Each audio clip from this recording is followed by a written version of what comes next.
Bueno, he leído entre líneas, pues, el libro Mi vida, muchas vidas, de Gustavo Petro Urrego. Estoy completamente de acuerdo con el análisis del economista Luis Guillermo Vélez Álvarez, y no haré otra cosa que replicar su excelente crítica acerca del libro. Es cierto, es un libro bien concebido, oportuno en esta época preelectoral.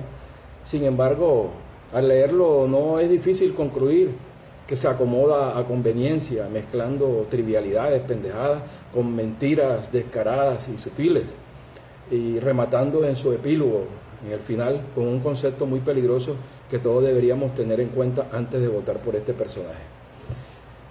Desde el inicio, Petro trata de lavarse la cara de guerrillero y de criminal, tratando de proyectar pues, una imagen de justiciero social, de prohombre y de mesías, haciendo creer que su política se ha desarrollado a través del contexto de las ideas y no de la violencia. O sea, no es que yo quiera tildarlo de mentiroso, al igual que el profesor Vélez Álvarez, por simple capricho, por apasionamiento o porque no soy afín a sus ideas, sino porque es cierto que su libro omite episodios violentos que impactaron al país, como por ejemplo el asesinato del líder sindical José Raquel Mercado, y también del secuestro, violación y asesinato de la líder cívica Gloria Lara por parte del M-19. En su libro, extrañamente, Petro omite la palabra secuestro, reemplazándola por retención, que no es más que un eufemismo con el que adorna la palabra secuestro. No menciona el secuestro del gerente de Indupalma, ni los secuestros por encargo de Pablo Escobar, como tampoco menciona los cerca de 50 tomas guerrilleras a sangre y fuego del M-19, en donde perdieron la vida un sinnúmero de civiles y de soldados. De modo que, omitiendo episodios de su pasado guerrillero y criminal, Petro pretende mostrar que durante sus 10 años de militancia activa, pues, como guerrillero, Petro, según él, nunca participó en un asalto, en ningún combate, en ninguna toma guerrillera, no disparó un solo tiro, ni realizó ninguna retención. Mejor dicho, a Petro con este palmarés lo que hay es que canonizarlo. Entiendo que eso no podía decirlo en el libro, porque lógicamente dañaría la imagen generosa esa de justiciero social que pretende proyectar. Bueno, a continuación desglosaré por páginas, pues, cada una de las aseveraciones que Petro menciona en su libro, las cuales no son más que mentiras monumentales. En la página 38 y 88 se observa claramente las mentiras. Aquí las mentiras abiertas comienzan con la toma del Palacio de Justicia. Petro dice que la mayoría de los magistrados habían sido profesores suyos en el externado. Cosa curiosa, pues Petro nunca estudió Derecho, sino Economía, con un desempeño bastante mediocre, aunque él miente diciendo haber sido el mejor estudiante y que se ganaba las becas de las matrículas. En la página 87 dice que el M-19 nunca tuvo intención de exterminar, pues, o atacar a los magistrados de la Corte Suprema de Justicia, y que lo que ellos esperaban era una salida pacífica, pues no creían que el gobierno fuese capaz de poner en riesgo la vida de los magistrados. Manda huevo Petro, si quienes pusieron en riesgo la vida de los magistrados fueron ellos. Página 88. Niega que la toma al Palacio de Justicia tuviese el propósito de quemar los procesos contra Pablo Escobar, como suele afirmar la historia oficial, entre comillas, dice él. Mentiroso, ninguna historia oficial. Es Carlos Castaño quien sostiene que la toma del Palacio de Justicia se hizo por cuenta de Pablo Escobar, quien pagó los $2 millones que pidió Carlos Pizarro en una reunión en la Hacienda Nápoles, lugar donde se contrató el operativo en mayo de 1985. Esta historia está contada en el capítulo 2 del libro Mi Confesión, Carlos Castaño revela su secreto, del periodista Mauricio Aranguren Molina. En este libro, Carlos Castaño afirma que lo que pidió Pizarro en esa reunión fue lo que Pablo Escobar le pagó: $1 millón por eliminar al presidente de la Corte Suprema de Justicia, Alfonso Reyes Echandía, y $1 millón adicionales por destruir todos los archivos. Dice también Castaño en este libro que las armas de largo alcance que fueron usadas en la toma del Palacio de Justicia fueron suministradas por su hermano Fidel, y las cortas por Pablo Escobar. Esto no es inventado. Aranguren, el autor del libro de Castaño, afirma que la versión narrada por Castaño concuerda con la de Yesir Reyes, el hijo de Reyes Echandía, quien conoció la misma historia proveniente de otro de los testigos de aquella siniestra alianza. En la página 107, 210 y 216, Petro confiesa que robaba libros y que incumplía sus deberes como funcionario público cuando fue secretario primero de la Embajada colombiana en Bélgica, ya que no tenía ni idea cuáles eran sus funciones y que pues como no tenía nada que hacer, se dedicó a explorar el consumo de las drogas con una amiga de la embajada, como también a visitar puteaderos en el barrio rojo de Ámsterdam y a narrar sin pudor que viajaba por toda Europa a costilla de los impuestos de los colombianos.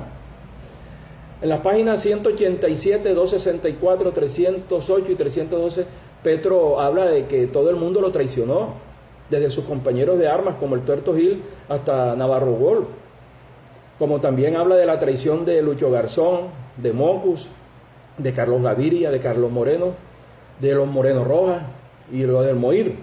Dice también que Santos fue cómplice de su destitución como alcalde y que además Santos no lo invitó a participar en el plebiscito sobre el Acuerdo de La Habana, porque si él hubiese estado allí, seguramente habría triunfado el sí, ya que él hubiese dirigido la campaña. Joda, Petro, aparte de ser egocéntrico, también es megalómano. En la página 75, a los que no lo traicionaron lo rebaja a mentecatos. Habla muy mal de Pizarro. Lo describe como un mentecato muy buen mozo, pero carente de conocimientos teóricos profundos. Dice que no era analítico, sino más bien un guerrerista, y que por ser tan impulsivo y pasional le decían carro loco. No habla tampoco de las acusaciones de Diosdado Cabello ni la del Pollo Carvajal. Sin embargo, la única referencia que hace de sus amigos venezolanos es cuando él invita y paga de su propio bolsillo todos los gastos de la visita que hizo Chávez a Colombia antes del ascenso al poder. Mejor dicho, Cabello, Maduro, Carvajal y todos sus compinches le quedaron debiendo. Ahora, lo más preocupante del libro es el final, el epílogo, en el cual Petro describe una escabrosa amenaza por lo que la gente del común y empresarios del país deberían leerlo, para que sepamos con claridad qué es lo que estamos enfrentando con este populista y peligroso mitómano. A lo largo de todo el libro, pues Petro se esfuerza por presentarse como un justiciero social, un prohombre, un pacifista y un mesías. Se jacta de compartir la ideología socialdemócrata europea que promulgaba el M-19, cuya filosofía de democracia con justicia social pretende implantar en Colombia. Es decir, él pretende establecer un pacto entre empresarios y obreros que permita a través de los impuestos reducir las ganancias de los empresarios para financiar el bienestar de los obreros. Eso es sano y es bueno. Lo malo es que Petro confiesa su fe marxista. Esto no sería especialmente grave si se tratara de un profesor de sociología de la Universidad Nacional, del Externado, de la Universidad del Atlántico o de cualquier universidad pública. El problema es que desafortunadamente se trata de un candidato a la presidencia de la República con opción real de ganar y que cuenta con el apoyo de intelectuales, empresarios, políticos y miembros de la clase media. Esto de confesar su fe marxista es peligroso, si tenemos en cuenta que la propuesta política fundamental del marxismo es la planeación e implementación de una economía centralizada que sustituya la anarquía del mercado en la orientación de la producción. ¿Me explico? Claro está, de una manera superficial, porque yo no soy economista. En la economía de libre mercado, quien decide en última instancia es el ciudadano de a pie, la gente del común, quien comprando o absteniéndose de comprar decide qué debe producirse, su cantidad y su calidad. Es más, los grandes economistas como Adam Smith, Keynes, Friedman y Hayek promulgan que en la economía de mercado solo prosperan quienes logran satisfacer las necesidades de las personas en la forma menos costosa posible. De modo que quien logra complacer a esos consumidores prospera y quien no lo hace se arruina. Hablando en plata blanca, esto quiere decir que el consumidor debe ser libre en elegir qué comprar y qué consumir. Es decir, en la economía de libre mercado el consumidor es soberano. A Petro debieron enseñarle eso en la universidad, pero como que se lo olvidó o no lo asimiló. Por eso sacaba mediocres notas en la universidad.